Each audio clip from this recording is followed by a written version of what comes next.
Mega DSC కోసం AP Congress party చేపట్టిన చెలో secretariat విజయవాడలో ఉద్రిక్తతకు దారితీసింది. ఆ పార్టీ రాష్ట్ర అధ్యక్షులు శర్మను పోలీసులు అరెస్టు చేశారు. కాంగ్రెస్ పార్టీ నిరసనలు అడ్డుకునేందుకు పోలీసులు కార్యకర్తలు పార్టీ కార్యాలయంలో నిర్బంధించగా షర్మిల పార్టీ ఆఫీస్ ముందు బైఠాయించి నిరసన తెలిపారు.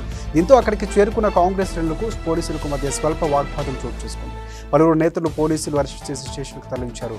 అనంతరం కొండవీటి ఎత్తిపోతల సందర్శనకు వెళ్లిన షర్మిలను పోలీసులు అడ్డుకోగా అక్కడ ఉద్రిక్తతకు దారితీసింది.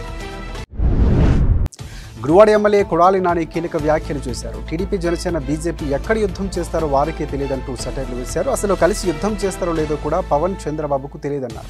సీఎం జగన్ 175 స్థానాల్లో పోటీకి సిద్ధమని ప్రకటించారని, జనసేన ఎన్ని సీట్ల సిద్ధమో పవన్కు, కార్యకర్తలకు తెలియదంటూ విమర్శించారు. చంద్రబాబు ఎన్ని చోట్ల యుద్ధం చేస్తాడో ఆయనకే తెలియదంటూ ఫైర్ అయ్యారు. ఆలూరు వైసీపీలో గందరగోళం కొనసాగుతుంది. మాజీ మంత్రి గుమ్మనూరు జయరాం కొంతకాలంగా పార్టీకి దూరంగా ఉంటున్నారు. ఇవాళ ఆలూరులో నిర్వహించిన ముఖ్య నేతల సమావేశానికి కూడా ఆయన హాజరు కాలేదు.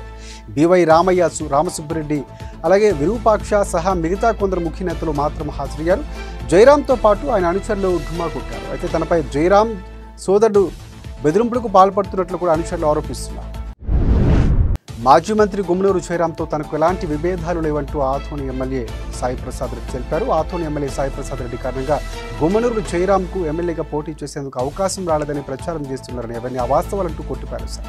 సర్వే ప్రకారంగానే ఎమ్మెల్యే అభ్యర్థులు ఎంపిక చేస్తారని, ఆలూరు టికెట్ విషయంలో తనపై తప్పుడు ప్రచారం చేయొద్దని సూచించారు.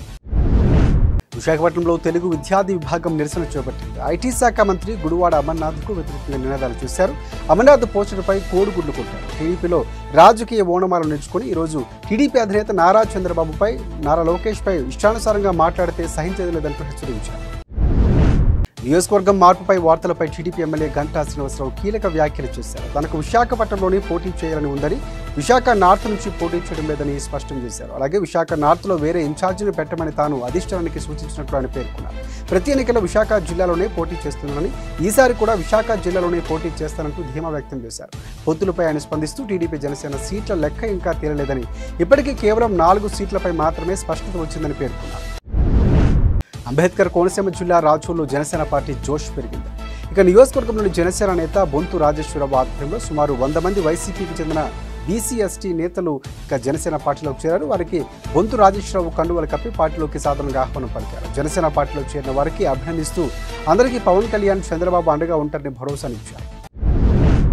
అంబేద్కర్ కోనసీమ జిల్లా గన్నవరంలోని అంబాజీపేటలో ఎమ్మెల్యే కొండేటి చిట్టిబాబు చేపట్టిన అభివృద్ధి ప్రారంభోత్సవాల్లో ఉద్రిక్తత చోటు చేసుకుంది. సచివాలయం ఎంజీఎన్ఆర్ఈజీఎస్ నిధులతో 43.60 లక్షలు కేటాయించి నిర్మించిన సచివాలయాన్ని ప్రారంభించారు. గ్రామ సచివాలయం ఎదుట రోడ్డుపై ఏర్పాటు చేసిన ఫ్లెక్సీపై ఎంపీటీసీ పేరు, ఫోటో లేకపోవడంతో ఎమ్మెల్యే ఎదుట వైసీపీ పార్టీలో అంతర్గత విభేదాలు బయటపడ్డాయి. ఇక సర్పంచ్, వైస్ ఎంపీపీ తీవ్రస్థాయిలో ఒకరిపై ఒకరు విమర్శలు చేసుకున్నారు.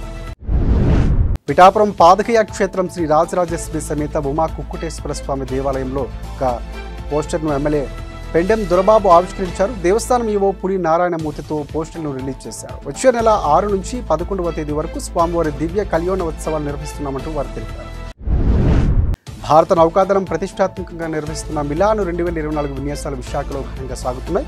ఇక ఉత్సవాల్లో అత్యంత కీలకమైన సిటీ పరేడ్ నేడు ఆర్కే బీచ్లో నిర్వహించారు. ఈ కార్యక్రమానికి ఉపరాష్ట్రపతి జగదీష్ ధన్కర్, అలాగే కేంద్ర రక్షణ మంత్రి రాజ్నాథ్ సింగ్, గవర్నర్ అబ్దుల్ నజీర్ హాజరయ్యారు. భారత నౌకాదళం తయారు చేసిన తొలి విమాన వాహన యుద్ధ నౌక ISS విక్రాంత్ విన్యాసంలో ప్రత్యేక ఆకర్షణగా నిలిచింది.